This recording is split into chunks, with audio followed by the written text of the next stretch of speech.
नमस्कार विद्यार्थी मित्रांनो, इन्फिनिटी इंजिनिअरिंग अकॅडमीच्या यूट्यूब चॅनलवरती मी प्रमोद देशकरी आपणा सर्वांचं स्वागत करतो। मागील काही व्हिडिओपासून जसं मी नेहमी सांगतो, काही वेगळे विषय अभ्यासाशी संबंधित विषय घेऊन आपण आलेलो आहे आणि हे विषय खूप महत्त्वाचे आहेत तुमच्या कंटेंटच्या विषया एवढेच। या अगोदरचे व्हिडिओ जर तुम्ही नसेल बघितले तर डिस्क्रिप्शन सेक्शनमध्ये सगळ्या लिंक्स दिलेल्या आहेत। आपल्या यूट्यूब चॅनलवरती त्याची एक प्रॉपर लिस्ट केलेली आहे, तुम्ही ते सगळे व्हिडिओ नक्की बघा। आता आजच्या व्हिडिओचा आणि महत्त्वाचा विषय आपण घेणार आहोत आणि तो म्हणजे वाचनाचा वेग कसा वाढवायचा। विद्यार्थी मित्रांनो, सगळ्यात महत्त्वाचं की साधारणतः अभ्यास करताना विद्यार्थी मी अमुक दिवसात पेपर काढला, मी तमुक वर्षात एक पोस्ट काढली असा शब्द प्रयोग करताना दिसतं, पण असे क्वचितच घडते। आणि घडलं कशामुळे तर ते म्हणजे कमी वेळेमध्ये त्यांनी केलेला अभ्यास। आणि त्यामध्ये महत्त्वपूर्ण काय तर अभ्यास करताना त्यांचा जो वाचनाचा वेग होता व आकलनाचा जो वेग होता त्याच्यामुळे हे शक्य झालेलं असतं। तर विद्यार्थी मित्रांनो, यश मिळवायला आपल्याला अभ्यासाचा वेग वाढवावाच लागेल आणि त्यासाठी वाचनाचा वेग महत्त्वाचा। जर हा वेग वाढवायचा असेल तर काही साध्या ट्रिक्स या व्हिडिओमधनं आपण बघणार आहोत, त्याच्यामुळे नक्कीच व्हिडिओ शेवटपर्यंत न स्किप करता बघायचा आहे।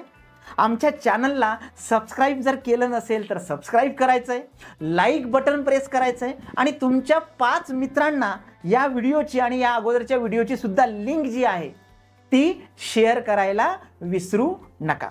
आता या व्हिडिओला जो टॉपिक आहे तुम्ही बघितला असेल की वाचनाचा वेग कसा वाढवायचा। आता याला 3 ज्याला म्हणतो आपण पार्टमध्ये डिवाइड करूया, विभागूया। पहिला पार्ट आहे की वाचनाचा वेग हा नेमका कन्सेप्ट काय आहे, कारण तेही जाणून घेणं खूपच महत्त्वाचं आहे। दुसरा पार्ट आहे की वाचनाचा वेग का वाढवायचा आणि तिसरा आणि महत्त्वाचा पार्ट आहे तो म्हणजे वेग कसा वाढवायचा, त्याच्यासाठी क्लुप्त्या काय आहेत, ट्रिक्स काय आहेत। तर ह्या तीनही गोष्टी आपण बघणार आहोत। शेवटपर्यंत व्हिडिओ बघायला विसरू नका। आता पहिला पॉइंट तरी पोहोचणार कुठे, वाचनाचा वेग हा समुद्र प्रवासावर नेमका कन्सेप्ट काय। आता अभ्यासातला वेग हा खरंच खूप महत्त्वाचा असतो, म्हणजे वाचनाचा वेग खूपच महत्त्वाचा असतो। साधारणतः आपण जर बघितलं तर 200 ते 250 म्हणजे सर्वसाधारणपणे 200 ते 250 शब्द प्रति मिनिट आपण एकदम शांतपणे वाचू शकतो। पण जेव्हा आपण वाचन करतो, बरोबर आहे, त्यावेळेस ही लिमिट कदाचित पुरेशी वाटेल तुम्हाला। काही जणांना असं वाटेल की एवढे शब्द आपण एका मिनिटाला वाचू शकतो, 200 ते 250 शब्द।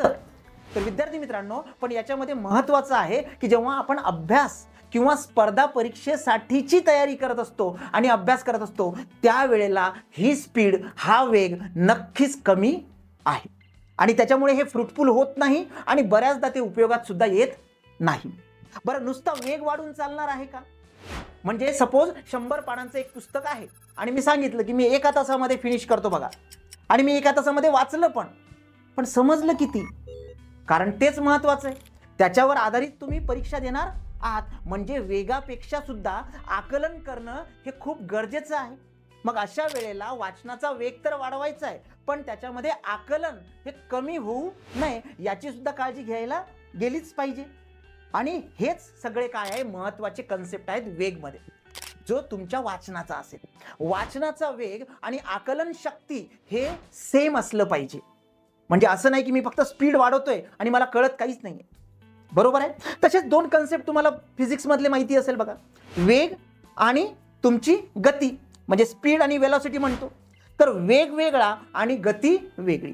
वेगाला दिशा नसते, गतीला दिशा असते, साधी गोष्ट आहे। मग अभ्यासाचा वेग वाढवत असताना आपण कशासाठी अभ्यास करतोय हे ध्येय जर माझ्या समोर असेल, म्हणजे त्याला एक दिशा मिळाली माझ्या अभ्यासाच्या वेगाला, तर मला गतीत रूपांतर त्याला करता येतं, त्याला गतीत परिवर्तित करता येतं। दुसरा पार्ट म्हणजे हा होता कन्सेप्ट। आता दुसरा पार्ट की वेग का वाढवायचा। आता तुम्ही म्हणाल सर हा काय प्रश्न आहे, उत्तर अगदी सोपं आहे। कमीत कमी वेळेमध्ये जास्तीत जास्त समजण्यासाठी, आकलन होण्यासाठी। पण आपण विद्यार्थी आहोत, स्पर्धा परीक्षा देत आहोत, वाचनाचा वेग वाढवायचा तर स्पर्धा परीक्षेमध्ये यशस्वी होण्यासाठी, आणि ते आपल्यासाठी सगळ्यात महत्त्वाचं आहे आणि हेच कारण आहे की वेग का वाढवायचा. ओके, आता तुम्ही जर इतक्यातल्या परीक्षा बघितल्या, मग त्या सरळ सेवा असेल किंवा आयोगाच्या परीक्षा असेल, राज्यसेवा असेल, याच्यामध्ये बघा एक आपण बघतो की 60 मिनिटांमध्ये एवढे प्रश्न सॉल्व्ह करायचे, 90 मिनिटांमध्ये एवढे प्रश्न सॉल्व्ह करायचे, अशा प्रकारचा पेपर पॅटर्न किंवा एक्झाम पॅटर्न आपल्याला बघायला मिळतो. म्हणजे ह्याचा अर्थ दिलेल्या वेळेमध्ये तुम्हाला पेपर अचूकपणे सोडवायचा आहे आणि निगेटिव्ह मार्किंग आहे वरनं. याचा अर्थ चुकलं तर चुकीला माफी नाही, म्हणजे ॲक्युरेसी ह्या निगेटिव्ह पद्धतीमुळे किंवा निगेटिव्ह ज्याला आपण म्हणतो गुण पद्धतीमुळे 100% असायला पाहिजे. मग अशा वेळी वेग जो आहे तो खूपच महत्त्वाचा आहे. मग तो प्रश्न वाचण्याचा असो, प्रश्न समजून घेण्याचा असो, आकलन करण्याचा असो किंवा तुम्हाला अचूक उत्तर देण्याचा असो. हा झाला त्या परीक्षेच्या 1 तासामधला, 1.5 तासामधला, 3 तासामधला भाग. पण बऱ्याचदा आयोग किंवा स्पर्धा परीक्षा घेणाऱ्या ज्या संस्था आहेत त्या तुम्हाला वेळापत्रक देतात की 3 महिन्यानंतर हा पेपर, 2 महिन्यानंतर हा पेपर किंवा तुमचा या दिवशी हा पेपर होणार आहे. याचा अर्थ की तिथे सुद्धा तुम्हाला काही डेडलाईन दिलेली असते आणि कमी दिवसांमध्ये तुम्हाला जास्त अभ्यास करायचा असतो. आणि जिथेही जास्त अभ्यास कमी वेळेमध्ये करायचा असतो तिथे वेग हा महत्त्वाचा असणारच. आणि म्हणून स्पर्धा परीक्षा देणाऱ्या विद्यार्थ्यांसाठी आणि त्याच्यामध्ये यशस्वी ज्यांना व्हायचं आहे त्या विद्यार्थ्यांसाठी वाचनाचा वेग वाढवायचा हा खूपच महत्त्वाचा भाग आहे. एक साधं उदाहरण बघूया. आपल्यापैकी कितीतरी विद्यार्थी रोज चालतात, काही जण धावतात पण, म्हणून मग ते ऑलिम्पिकमध्ये सिलेक्ट होतात का? नक्कीच नाही. कारण ऑलिम्पिकमध्ये जर तुम्हाला सिलेक्ट व्हायचं असेल, धावण्याच्या तिथल्या स्पर्धेमध्ये जर पार्टिसिपेट जरी करायचं असेल तर तुम्हाला खूप वेगाने धावावं लागेल, तुम्हाला तिथला क्रायटेरिया पार करावा लागेल. म्हणजे एखादी गोष्ट मी करतो म्हणून मला तिथे माझी निवड होईल असं होतं का? नाही. तर ती योग्य वेगाने केली तर आणि तरच तुम्हाला यश मिळतं. मी निवांत वाचतो असं जर तुम्ही म्हणत असाल तर तुमचं वाचन होईल पण वेळेत होणार आहे का? नाही. आणि मी खूपच फास्ट वाचतो असं म्हटलं तर तुमचं परत एकदा वाचन होईल पण आकलन होईल का? नक्कीच नाही. आणि म्हणूनच स्पर्धा परीक्षा म्हटलं की वेग हा आलाच पाहिजे. आता जो वाचतोय ते आकलन करून घेऊन, समजून घेऊन आपण वाचणं हे खूप महत्त्वाचं आहे. तुम्ही जर पहिल्यांदा एखादी गोष्ट वाचत असेल तर टेक युअर ओन टाइम असं आपण म्हणतो की तुम्ही वाचताना सर्व जर नवीन असेल गोष्टी, नवीन कन्सेप्ट असेल, नवीन डायग्राम्स असतील तर तुम्हाला जेवढा वेळ लागत असेल तेवढा वेळ तुम्ही ते वाचा. वेग थोडा कमी असला तरी चालेल, वेग कमी असू शकतो पण आकलन हे त्याच्यामध्ये 100% असलं पाहिजे. आणि दुसरी गोष्ट म्हणजे तुमचा वाचनाचा स्टॅमिना वाढला पाहिजे, म्हणजे कॅपॅसिटी बिल्डअप तुम्ही केली पाहिजे. कारण बऱ्याचदा आपण बघतो की आपल्या शेजारी पाजारी जर आपण अभ्यास करतोय आणि तिथे जर तुम्हाला कम्फर्टेबल झोन मिळाला नाही, एकांत व्यवस्थित मिळाला नाही तर कॉन्सन्ट्रेशन होत नाही, व्यवस्थित फोकस राहत नाही आणि याच्यामध्ये तुम्ही कितीही वाचलं तरीही त्याचा आकलन होत नाही. आणि त्याच्यामुळे काय होतं की डिस्ट्रॅक्शन्स येतात आणि वाचनावरती लक्ष केंद्रित होत नाही आणि त्याच्यामुळे तुम्ही जे वाचनासाठी वेळ दिलेला आहे तो वेळ एक तर वाढू शकतो किंवा तो वाया सुद्धा जाऊ शकतो. कारण आकलन जर झालं नाही तर नक्कीच त्याचा तुम्हाला फायदा होणार नाही. अशा केसमध्ये काही महत्त्वाचे भाग आहेत आणि त्याच आहेत आपल्या व्हिडिओच्या ट्रिक्स की वाचनाचा वेग कसा वाढवायचा. याच्यामध्ये काही सोप्या ट्रिक्स आहेत बघा. तर पहिल्या वाचनात वेग खूपच महत्त्वाचा आहे आणि खूप स्पीडनी मला वाचायचं आहे, कमी वेळेत मला कव्हर करायचं असं नाही. वेग तुमचा कमी असला तरी चालेल पण सर्व माहिती जे काही तुम्ही वाचताय ती नीट समजून घ्या, त्याचं आकलन करून घ्या. तुम्हाला तो पॉइंट जर वाटलं की हा आपल्याला गेन झाला नाही किंवा व्यवस्थित कळला नाही तर परत एकदा वाचा. बरोबर आहे. इथे वेळ वाढला तरी चालेल पण दुसऱ्या वेळी जेव्हा तोच पॉइंट तुम्ही वाचाल त्यावेळेस मात्र तुमचा वेग हा जास्त झालेला असेल, म्हणजे इथे तुम्हाला वेग वाढवता येतो. दुसरी गोष्ट सब ओकलायझेशन ज्याला म्हणतो आपण. सब ओकलायझेशन मध्ये बरेचसे विद्यार्थी आपण बघतो, आपल्या आजूबाजूने काही मित्रच असतात आपले की ते पुस्तक घेतात आणि रट्टा मारल्यासारखं सतत बडबडतात. म्हणजे काय करतात तर अभ्यास करताना मोठमोठ्याने वाचायची सवय असते बघा. आता याच्यामुळे काय होतं, याच्यामुळे तुमचं व्हिज्युअल, त्यानंतर अकॉस्टिक आणि त्यानंतर मिनिंग असा प्रवास होतो तुमच्या नॉलेजचा. म्हणजे तुम्ही बघता, ते उच्चारता आणि नंतर त्याचं मिनिंग मेंदू समजून घेत असतो. म्हणजे हा तुमचा जो प्रवास आहे याला नक्कीच वेळ लागणार, म्हणजे तुमचा वेग जो आहे तो तिथे कमी होणार वाचनाचा. मग अशा वेळेस सब व्होकलायझेशन जे आहे ते टाळा. याच्यामध्ये तुम्ही व्हिज्युअलायझेशन टू डायरेक्ट मिनिंग असा एक प्रवास त्याला इन्फॉर्मेशनला द्या. म्हणजे बघितलं की त्याचा अर्थ. आता बघा, लोकमत हे एक वृत्तपत्र आहे. आता लोकमत जर तुम्हाला हातामध्ये दिला पत्र किंवा लोकसत्ता दिला तर आपण लोकसत्ता असं वाचतो का? नक्कीच नाही.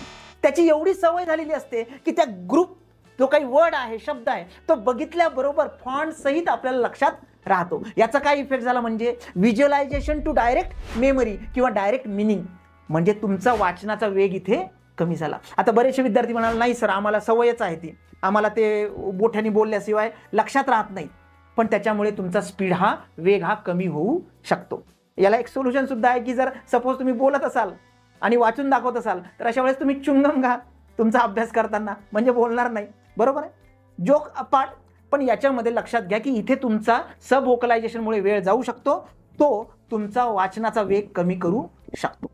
बरोबर आहे. त्याच्यामध्ये वाचनासोबत तुमचं आकलन सुद्धा कमी होत असतं.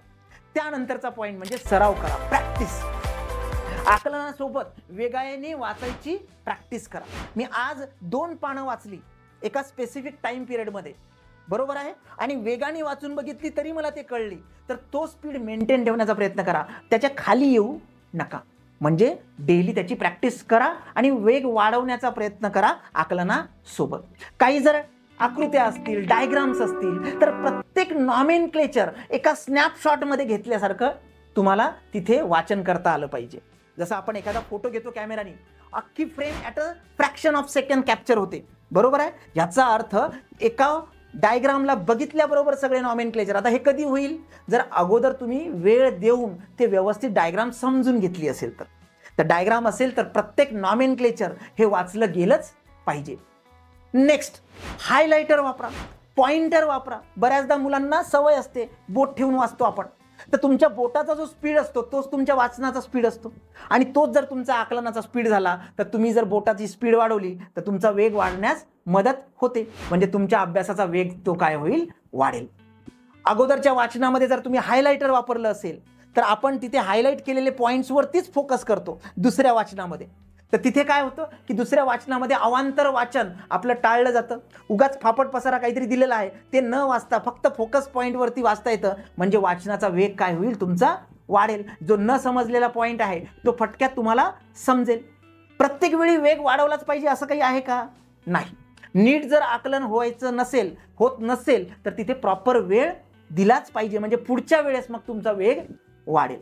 म्हणजे वाचनाचा वेग जो आहे तो तुम्ही फ्लेक्झिबल ठेवा, कमी जास्त ठेवा, पण एक्झामच्या अगोदर मात्र तो स्पीड वाढलाच पाहिजे. नोट्स काढा, ब्रेन मॅपिंग करा, थेरॉटिकल मोठ्या मोठ्या पार्टला पिक्चोरियल फॉर्मॅटमध्ये कमी भागामध्ये कन्वर्ट करण्याचा प्रयत्न करा, जेणेकरून आपला वाचनाचा वेग हा पडतो. कारण आपण नोटबुकमधनं जेव्हा नोट्स काढतो तर त्या छोट्या असतात, महत्त्वाचे पॉईंट्स त्याच्यामध्ये आलं पाहिजे. आणि सगळ्यात महत्त्वाचं ते म्हणजे वाचताना शब्दावर, ज्याला म्हणतो आपण शब्दावर मन न ठेवता त्याच्या मिनिंगवरती, त्याचं मिनिंग समजून घेण्यावरती मन ठेवा, लक्ष ठेवा. आणि हा खरंच खूप महत्त्वाचा पार्ट आहे. शेवटी वाचाल तर फक्त वाचाल, पण जर वेगाने वाचाल तर यशस्वी व्हाल.